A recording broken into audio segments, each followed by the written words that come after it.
tave viešpatie Dieve, švenčiausioji mergelė Marija užtariant, leisk mums tavo žmonėms, išsigelbėti iš dabartinių sielvartų, visokios džiaugtis sielos bei kūno sveikata ir gėrėtis amžinąja linksmybe.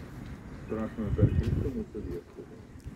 Atsimink, maloningoji mergelė Marija, jog amžiais nėra girdėta, kad apleista pasienų, kas bėga prie tavęs, šaukiasi tavo pagalbos ir prašosi užtariami.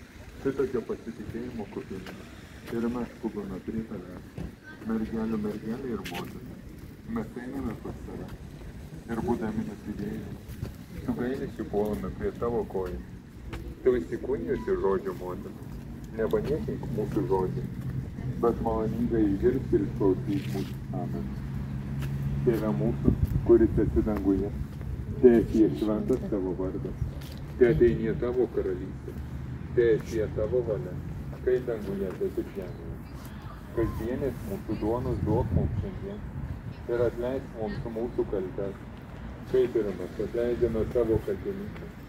Ir neleisk mūsų gundyti, kad gelbėk mūsų nuo pikto, nes Tėve tavo valdžia ir galybė ir garbė per amžius.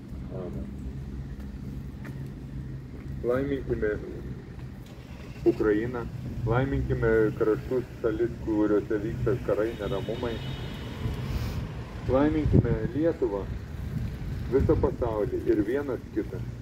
Tegul viešpats laimina ir saugo, te suteikia jis ramybę jums, te pripildo jūsų širdis meilė, te pasilieka su jumis.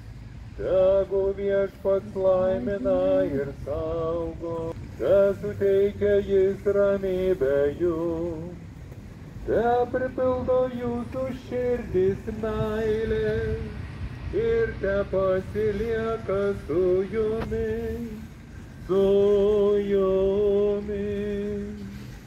Vardant Dievo Tėvo ir Sūnaus ir Šventosios Dvasios. Amen. Dėkojame už bendrą maldą.